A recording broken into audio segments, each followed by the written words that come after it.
A knock in the cold night. The wind howled outside the small wooden cabin. Cold white snow covered the rocky land, and the night was dark like deep space. Inside the cabin, a man named Leo sat near a warm fire. He was alone, far from any human colony on a mining moon called Elos 9. Leo lived here because he liked silence. No noise, no drama, just work, peace, and the stars above. But tonight, something felt different. Suddenly, there was a soft knock at the door. It was strange. Nobody came out here, not at this time, not during a space storm. Knock, knock. It came again. Faint, weak, like someone barely had the strength. Leo stood up slowly and walked to the door. He reached for his blaster just in case. He opened the door slightly. There in the snow stood a woman. Or something like a woman. Her skin was pale violet. Her hair was silver and wet. She had no shoes. She was shaking, arms wrapped around herself. Her golden eyes looked up at him. Then her lips moved. Food. And she collapsed. Leo caught her just before she hit the ground. He didn't think. He didn't ask questions. He just acted. He lifted her up. She was light, too light, and carried her inside. He shut the door and locked it behind him as the wind screamed louder outside. He placed her on the warmest part of the floor, near the fire. Her body was ice cold. Her hands were like glass. He quickly grabbed a blanket and wrapped her. Then he rushed to his storage unit. He pulled out an old thermal pack and activated it. Then, he grabbed a small ration bar and placed it next to her, along with some warm water. She didn't open her eyes. Not yet. Leo checked her pulse, still alive, but barely. He sat down beside her and waited. The storm roared outside, but inside the cabin all he could hear was the soft breath of a stranger who wasn't even human. Hours passed. The fire crackled. The night stretched on. Then finally, she moved. Her fingers twitched under the blanket. Her eyes blinked open. Slowly, she turned her head and looked at Leo. He didn't speak. He didn't move. She stared at him. Her golden eyes were still cloudy, like she was unsure where she was.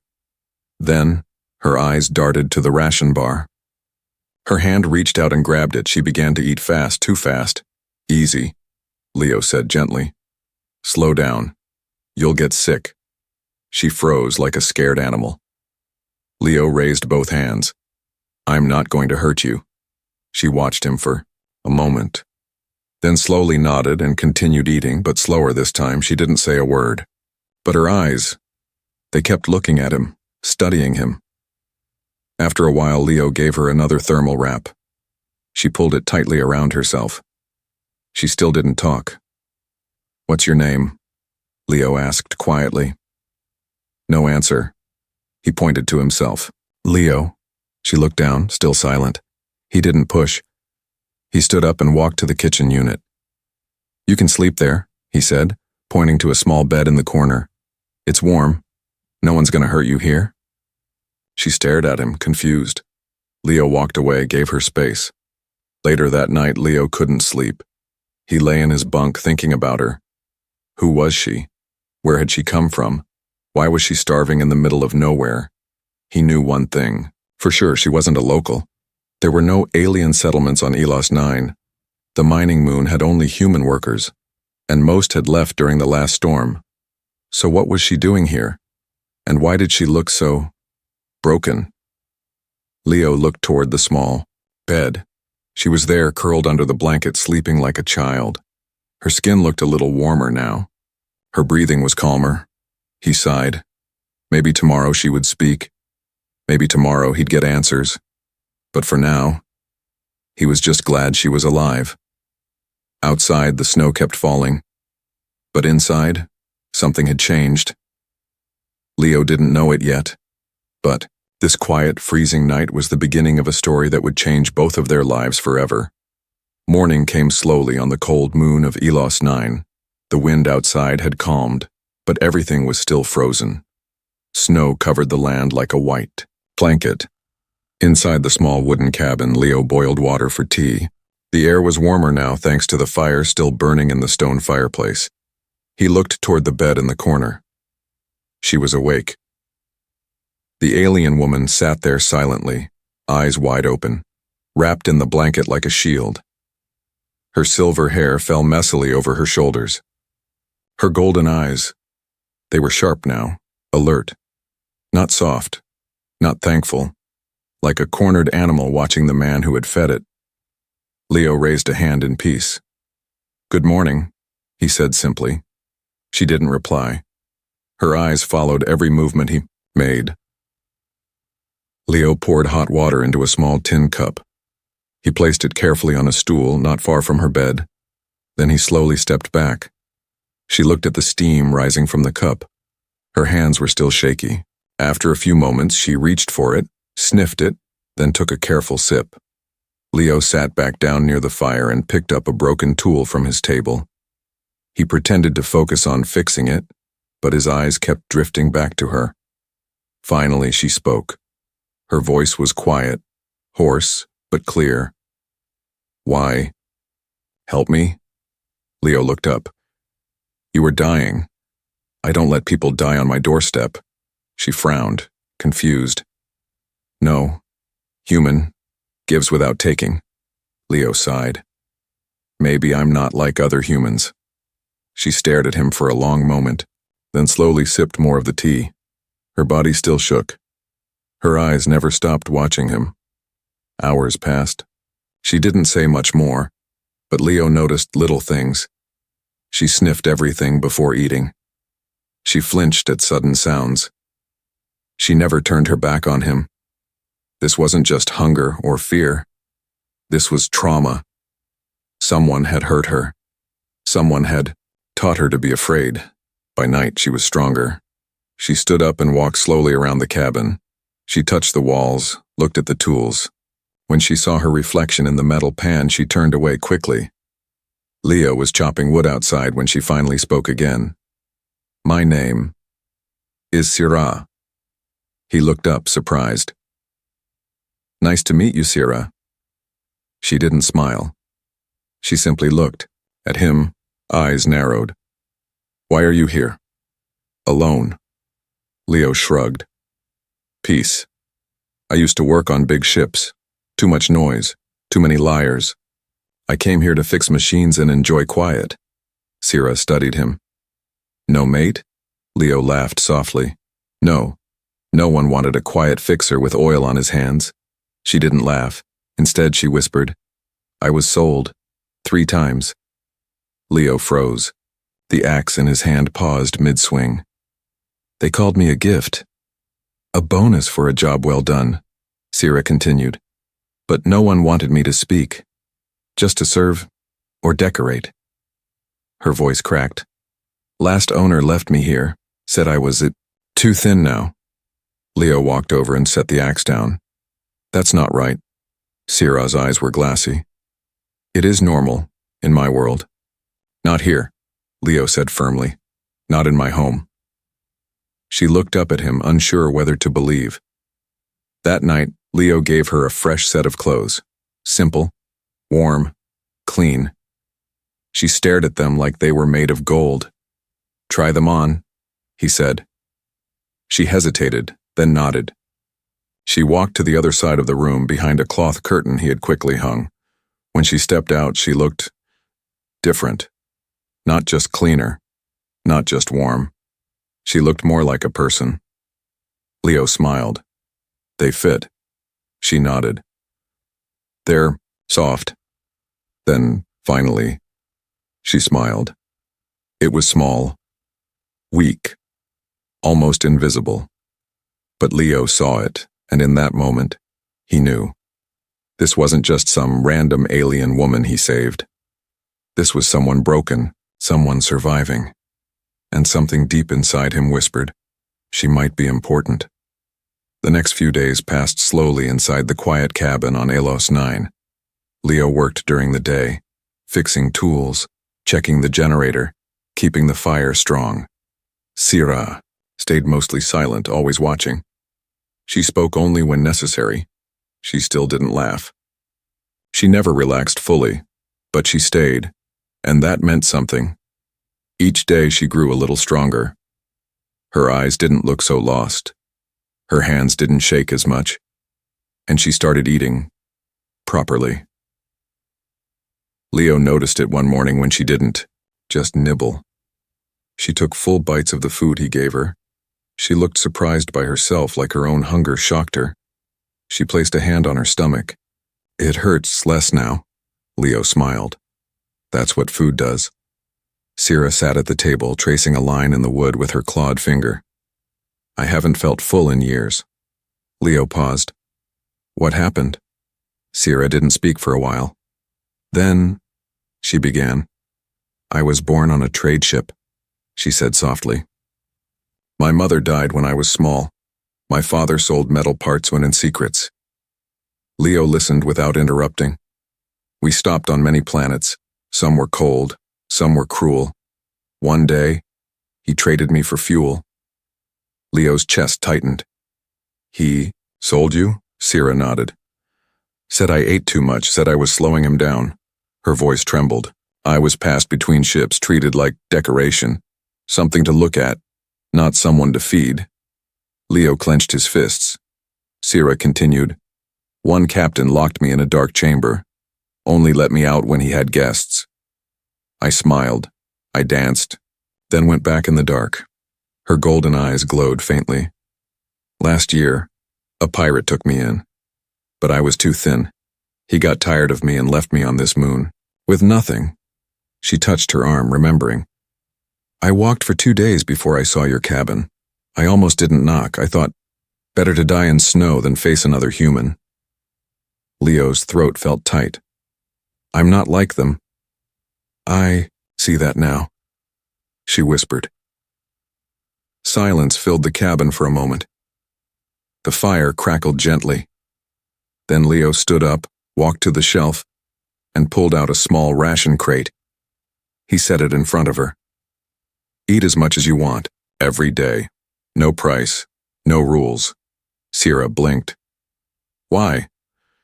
Because you're not a thing, Sira, he said. You're a person. You deserve better. Her lips trembled. She looked away quickly. But Leo saw her eyes shine, not from light, from tears. That evening, something strange happened. Leo returned from outside carrying frozen firewood. When he stepped in, he froze. Sira was sitting on the floor and humming. Just a soft tune, a melody he didn't recognize. Her eyes were closed. Her hands were folded on her lap. She looked peaceful. It was the first time Leo had seen her look like that. When she noticed him, she stopped humming and stood up quickly. I wasn't doing anything, she said, alarmed. It's okay, Leo said. That song, it was beautiful. She tilted her head. It was my mother's. She sang it to me when I was small. I thought I forgot it. Maybe your heart remembered? She looked confused. Humans are strange. Leo laughed. You think we're strange? Sira smiled faintly. That night, as the stars lit the sky, Leo sat by the fire sipping tea. Sira sat nearby, wrapped in her blanket. She looked at him, thoughtful. You didn't ask about my species. Leo shrugged. Didn't matter. You needed help. That's enough for me. She stared at him with those golden eyes. No one ever said that to me. Leo nodded. Then let me be the first. She was quiet. Then she whispered something almost too soft to hear.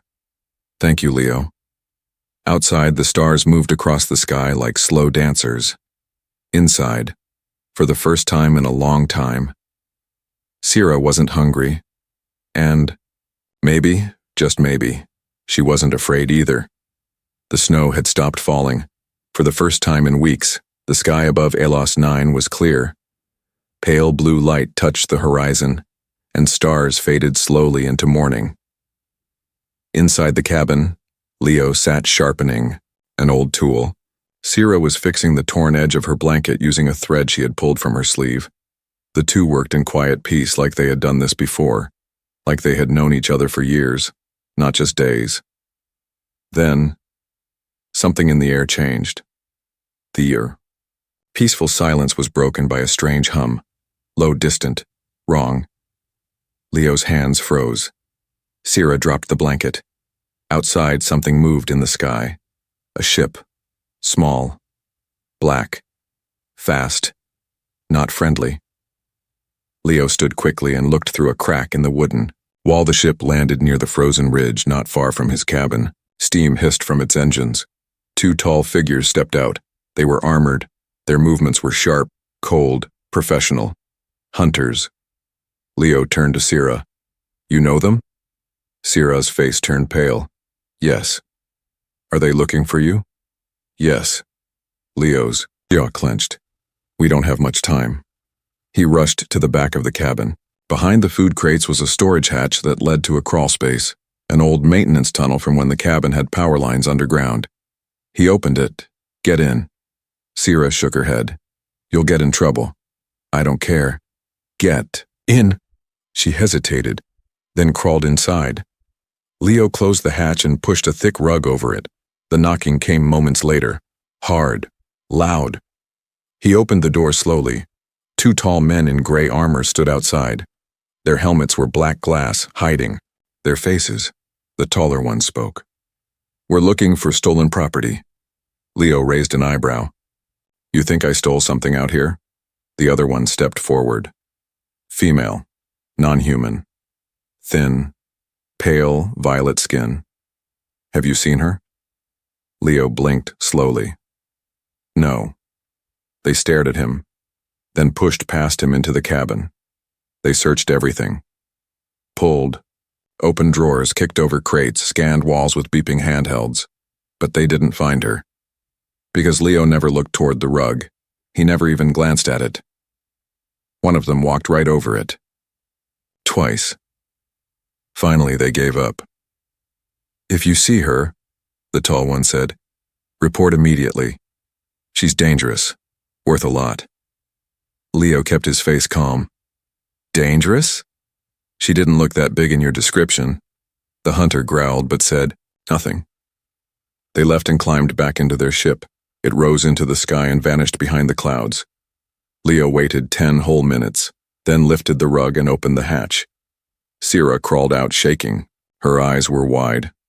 Her skin was cold, but she was safe.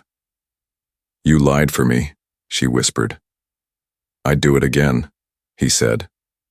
She looked at him with something new in her eyes. Not fear, not doubt, something deeper. That night, Sierra didn't sleep, on the floor. She asked if she could sit near Leo by the fire. He nodded. They sat together in silence for a long time. Then she spoke softly. I'm not just property, but they'll never stop chasing me.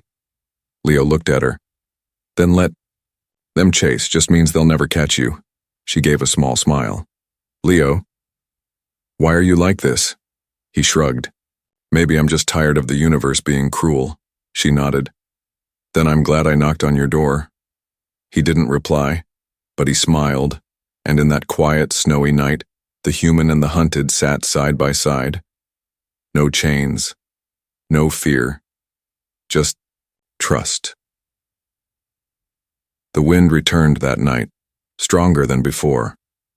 Angry, snow hit the cabin windows like cold fists, but inside, Leo and Sierra were warm beside the fire. Sierra leaned against the wall, holding a small metal carving Leo had made for her. A flower from Earth. She had never seen a flower before. She kept turning it in her hands like a precious treasure. Then suddenly, boom! The whole cabin shook. Leo jumped to his feet. Another explosion. Closer. Then, fire. Orange light outside the window. Flames. Leo ran to the door. The hunters were back, but this time they didn't knock. They set the cabin on fire. They want to smoke us out, Leo said, grabbing his tool bag. Sierra stood frozen, her eyes wide with fear. No more running, Leo said. We fight. Sierra looked at him. I can help. Leo handed her a short blade from the shelf. Stay close to me. They burst through the back door as flames reached the ceiling. Smoke filled the cabin. The fire screamed behind them. The cold night outside hit their faces, but it was better than burning. The hunters stood by their ship, waiting. Leo stepped forward, weapon in hand. "This ends now," he said. The taller hunter laughed. "You'd risk your life for a slave." "She's not a slave," Leo growled. "She's free." "Not by law," the other replied. "She belongs to the trade circle. Her value is registered." Leo's grip tightened. "Not anymore." The hunters raised their stun weapons. Leo raised his plasma tool, modified with an arc core. A crackle of blue energy sparked from its tip. The standoff broke in seconds. A flash of light. A loud shot. Leo ducked and rolled as a blast missed him by inches. He charged forward, swinging his plasma tool. The energy slammed into one of the hunters, sending him crashing into the snow. The other turned toward Leo. But Sira was faster. With a sharp cry, she leapt forward, blade flashing. The hunter blocked, but not in time. Sira slashed across his chest, then kicked him back. She fought like someone who had nothing left to lose. But this time, she was fighting for something. One hunter rose and aimed again. Leo tackled him hard, smashing the tool against his helmet. The glass cracked. Sparks flew. Another shot fired. Sira screamed. Leo turned. The blade had slipped from her hands. The second hunter had her by the throat. Leo didn't think. He charged. He tackled the man with full force, slamming him into the snow, punching until the man lay still. Sira coughed, gasping for air, eyes wide. Leo dropped beside her. "Are you okay?" She nodded, breathless. "You came for me." "I'll always come for you." The fire from the cabin lit the sky behind them. The hunters were down, unconscious or worse. Their ship stood untouched. Leo and Sira limped toward it. "You think you can fly it?" she asked. Leo smirked. "I fixed enough to know how, to break one. Let's find out if I can fly one too." Minutes later, the ship rose into the sky. From above, the burning cabin looked small. Leo watched it for a moment, heart heavy. That place had kept him alive for years. But now it was gone. And maybe that was okay. Because what he had now was more important than wood and stone. He looked at Sira in the co-pilot seat. Her hand rested on the armrest, not trembling anymore. "Where do we go?" she asked. Leo smiled. "Wherever you want." That night, under stars and smoke, they left behind the cold moon. But something stayed with them. Something stronger than fear or fire. A bond. A choice. A promise. The ship floated through space, quiet and steady. Inside the small cabin there was silence, but not the cold kind.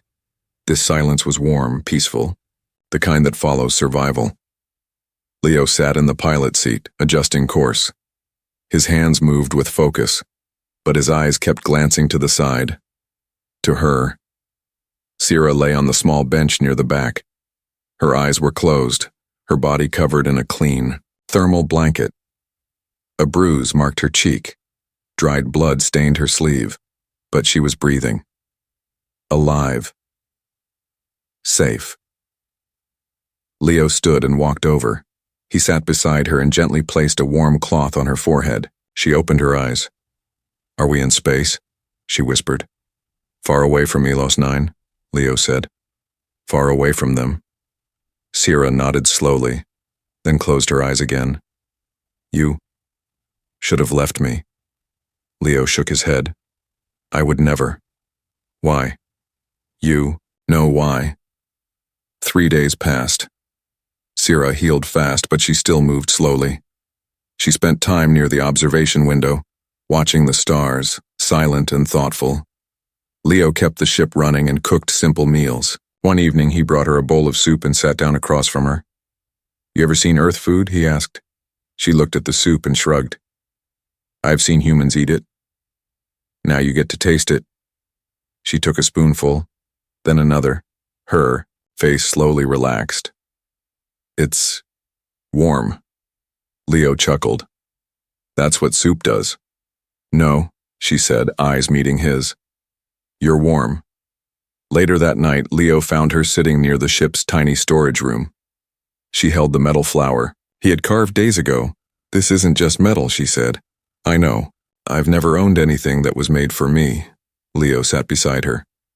Then this is your first. She held it tight. Do humans give flowers to people they like? Leo smiled. Sometimes. What if they love them? Leo paused. Then, he said quietly, they give more than flowers. Sierra looked at him. Not with fear, not with doubt, but with something soft, something real. The next morning, Leo woke to find Sierra cleaning the console. She had tied her silver hair back and was humming the same soft song from days ago. He watched her for a moment before speaking. You're feeling better? She turned to him with a tiny smile. Maybe I'm not broken after all. You were never broken, Leo said. She blinked. Then why did everyone treat me like trash? Because they were blind. And you? She whispered. What do you see? Leo stepped forward. I see someone brave, someone strong, someone who survived things I can't imagine, and is still standing. Sierra's eyes shimmered. You're not like anyone I've ever met. I hope that's a good thing. It is. That evening, they sat side by side watching stars pass like dust in the dark. Sierra turned to Leo. You never asked for anything from me. I never wanted anything from you, he said. She tilted her head. Then why? Help me, feed me, fight for me. Leo looked into her golden eyes. Because I care. The ship's lights dimmed into night mode. A soft hum filled the room. The stars outside moved slowly, like the universe was waiting. Sierra reached for Leo's hand. She held it gently and whispered just 4 words. I care for you.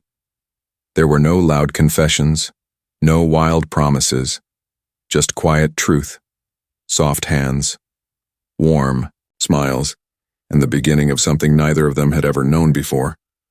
Weeks passed. The stars kept moving. The wounds kept healing. And somewhere between quiet meals, soft laughs, and long hours watching the galaxy roll by, something beautiful grew between them.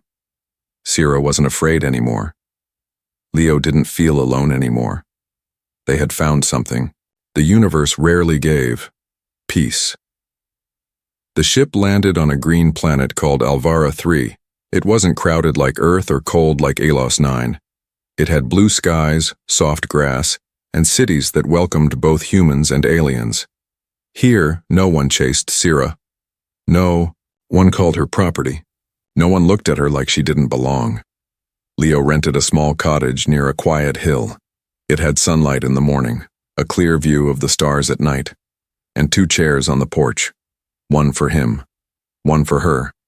One day, while Sierra was picking fruit from a nearby tree, she found something small hanging from the branch, a tiny metal flower just like the one Leo had carved. She smiled and turned, only to find Leo standing behind her, nervous, holding something in his hand. It was a small silver ring. Sierra blinked. What is this? Leo laughed awkwardly. Humans give this when they want to ask something big. Her heart skipped. She stepped closer. What kind of question? Leo knelt down slowly on one knee. Sierra gasped. He looked up at her and smiled gently. I never expected you to walk into my life, he said. I never thought saving someone would end up saving me too. Her eyes filled with light. I don't have riches, he continued, or a perfect life, but I have space for you. I have peace if you want it. I want to share whatever comes next with you. He held out the ring. Sierra, will you be my wife? For a long, quiet moment, Sierra didn't move. Her hands trembled. Tears touched the edge of her golden eyes, not from sadness, but from something new, something she had never known before. Belonging. She nodded, then whispered, Yes, Leo. Yes. He slipped the ring onto her finger. Sierra leaned down and hugged him tightly, not like a refugee, not like someone hiding from pain, but like someone who had finally come home. Later that evening, they sat on the porch under the stars. Sierra rested her head on Leo's shoulder. She looked at her ring, glowing gently in the moonlight. "Do human love stories always start like this?" she asked. Leo chuckled. "No, most don't start with starving aliens and burning cabins." Sierra laughed. "Then ours is special." He looked at her. It always was. Somewhere in the galaxy, people still lived in fear. Some still owned others. Some still hunted the helpless. But not here. Not in this little cottage. Not between the human who opened his door and the alien woman who walked in with nothing and gave him everything.